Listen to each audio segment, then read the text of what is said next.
Assalamualaikum warahmatullahi wabarakatuh. Waalaikumsalam. Alhamdulillahirabbil alamin. Asyhadu an la ilaha illallah wahdahu la syarika lah wa asyhadu anna Muhammadan abduhu wa rasuluh. Allahumma sholli ala Muhammad wa ala alihi wa ashabihi ajmain, amma ba'du. Qala Allah ta'ala fil Qur'anil Karim, ya ayyuhalladzina amanu taqullaha haqqa tuqatih wa la tamutunna illa wa antum muslimun. Ikhwanuddin rahmatullah, alhamdulillah, malam hari ini Allah masih berkenan memberikan nikmatnya kepada kita, sehingga dengan kenikmatan itu kita diberi kemudahan oleh Allah berkumpul di aula ini dalam rangka nanti akan membahas tentang kegiatan-kegiatan yang berhubungan dengan syiar Muktamar Muhammadiyah yang akan berlangsung nanti insyaallah bulan Desember. Semoga apa yang kita kerjakan di malam hari ini senantiasa mendapat ridho dari Allah Subhanahu wa taala. Amin. Ikhwan fillah rahimakumullah, Allah telah berfirman dalam Quran surat Al-Buruj yang berbunyi, a'udzubillahi minasyaitonir rajim. Innal ladzina fatanul mu'minina wal mu'minati tsumma lam yatubu falahum adzab jahannam wa lahum adzabul harim. Ayat ini ikhwan fillah rahimakumullah, Allah jelaskan kepada kita tentang orang-orang yang memfitnah orang-orang yang beriman.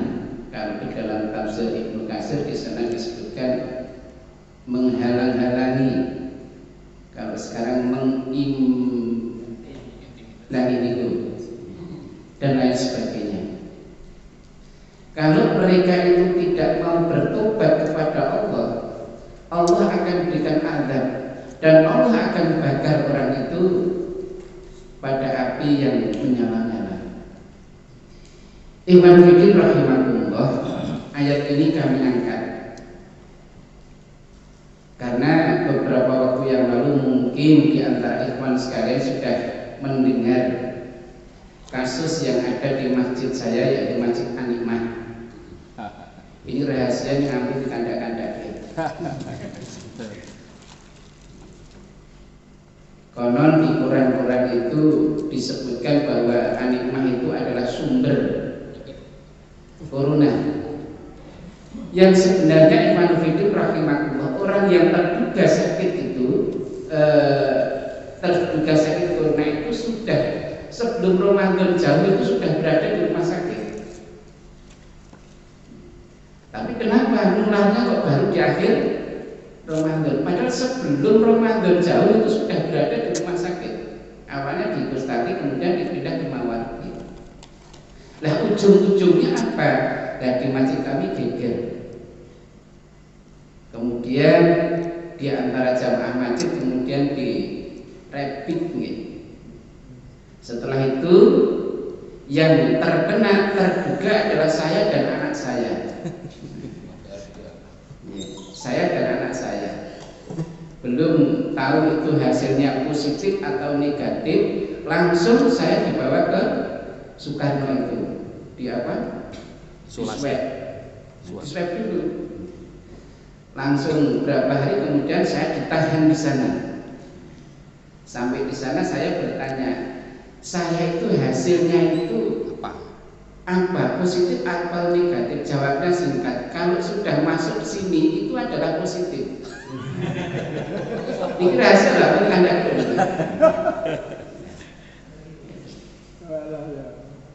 Ya sudah, anak saya ya alhamdulillah sidik-sidik yang ngerti hukum. Yang satu dosen, yang satu alumni dari Brawijaya. Pak, gimana kalau kita cari pengacara? Saya jawab nggak usah. Bapak di sini insya Allah nggak apa-apa. Anak saya yang ragil itu, yang SMK itu, Pak, kalau saya mendoakan atau berdoa kepada Allah agar orang yang memfitnah keluarga kita itu diazab bagaimana? Jangan. Itu tidak sesuai dengan ajaran kita. Akhirnya apa? Saya jalani di rumah sakit buatan suwe namun selikur dino. Selikur dino. Saya juga nggak pernah tanya hasilnya apa, nggak pernah. Saya alami, saya jalani saja. Kegiatan saya di rumah sakit bersama lima orang dari sana, yang sepuh itu 3, yang anak itu 2, penunggunya 4. Nah, jadi ada penunggu barang itu kalau bisa keluar tak kira sing nunggu papat itu lipu kabeh itu sana. Tapi alhamdulillah semua 9 orang itu nggak ada yang di sana kok lipuk-lipuk itu nggak ada. Semuanya alhamdulillah kegiatan biasa. Pagi ya olahraga, sore olahraga, jagungan, nek randuwe gawean ngobrol, wah pemerintah itu jangan sugih tenan. Lho kok sugih ki, awon sehat ini yo pengen. Irit sesasi, makanan luar biasa, tempatnya VIP, wong saya di tempat VIP itu. Makannya luar biasa, tapi baik.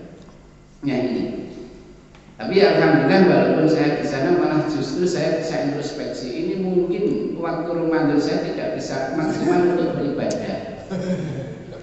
Sehingga saya target setelah mendapatkan motivasi dari Pak Dimyati, jam 10 malam itu di telepon. Jadi nok cara jenenge jlentreh iki piye? Masalah iki piye kok jenengan iso saya jelaskan begini. Akhir perkataan beliau, wong berjuang itu mesti ada ujian. Mulai saat itu saya bangkit, saya berusaha 3 hari harus khatam Al-Quran sekali. Alhamdulillah saya bisa khatam di sana itu 6 kali. Yang 3 hari itu hanya 10 juz karena apa? Baru penyusuan mungkin begitu. Nah, gitu. Itu hikmahnya mungkin itu karena apa? Waktu Ramadan kok 10 juz, 5 juz saya nggak bisa saya. Padahal kan waktu longgar itu baca Quran waktu Ramadan itu. Nah itu hikmahnya salah satunya adalah itu. Nah kemudian hubungannya dengan ayat ini apa?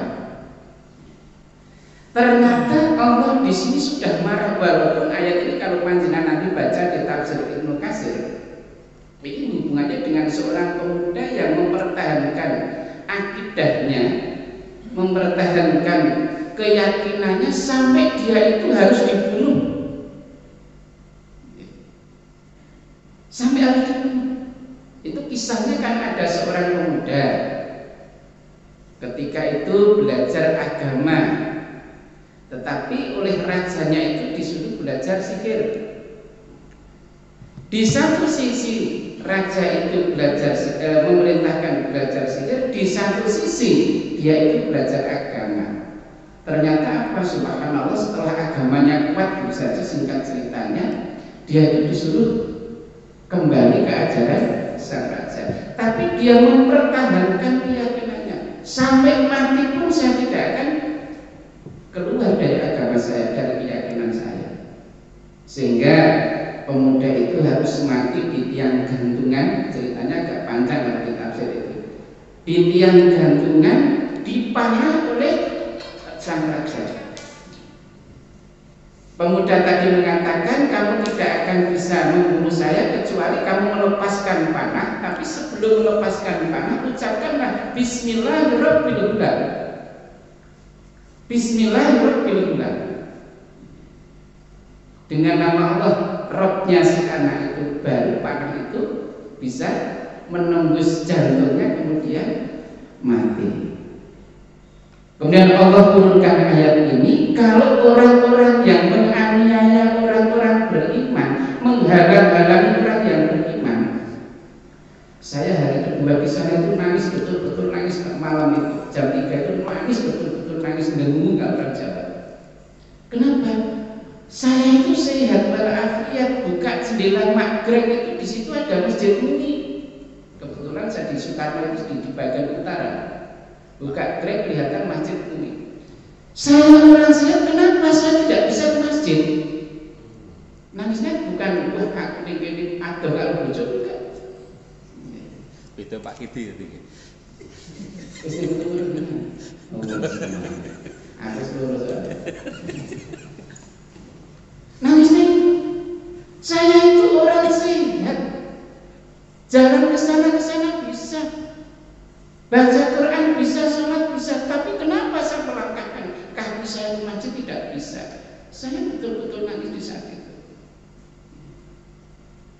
Ingat ayat ini, orang-orang yang menganiaya orang-orang yang beriman, kemudian dia tidak mau berbuat tobat atau tidak bertobat, ingat azab Allah. Allah akan azab orang itu, baik di dunia maupun di akhirat. Kalau kita kembali ke surat Al-Lahab, apa azab Allah kepada Abu Lahab? Ternyata Abu Lahab itu matinya kan, kalau bahasa orang Jawanya kan mesakni, hanya dipukul oleh seorang wanita dengan tongkat yang kecil, akhirnya darahnya keluar sampai berhari-hari, darah itu tidak berhenti, akhirnya membusuk. Setelah mati 3 hari nggak ada orang yang mendekat Abu Lahab.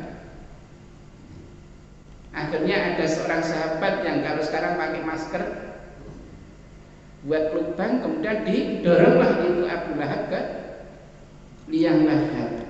Itu baru di dunia, belum nanti di akhirat. Maka ikhwan fillah rahimakumullah, kalau kita mengaku sebagai pemuda Muhammadiyah, mesti akan mendapatkan ujian. Quran surat ke-29 ayat 2. Akan diberi ujian. Apa ujiannya? Quran surat kedua ayat 156. Semuanya akan diuji oleh Allah Subhanahu wa taala. Ujiannya itu antara satu dengan satu berbeda. Ikhwan fillah rahimakumullah, ini sedikit apa yang saya sampaikan, karena mungkin di antara kita orang Muhammadiyah juga mungkin ada yang ngomong nih istilahnya kan untuk mencintai dengan ya akhirnya kena corona kan begitu. Corona nambah corona. Karena di WA kan banyak itu. Tapi alhamdulillah insya Allah 5 orang yang berada di rumah sakit Soekarno itu 1 pun nggak ada yang terkena itu. Semuanya sehat walafiat sampai di rumah. Nah ini ikhwan fillah rahimakumullah, firman Allah yang tercantum dalam Quran surah Al-Buruj yang berhubungan dengan orang yang beriman itu mesti akan diuji oleh Allah Subhanahu wa taala. Mudah-mudahan sedikit ini memberikan motivasi kepada kita, khususnya ingkang tasih nem-nem wis diputuluru dadi wis mboten nem leh, untuk senantiasa berjuang menurut kemampuan kita masing-masing. Aku qauli hadza, astagfirullah li wa lakum. Assalamualaikum warahmatullahi wabarakatuh.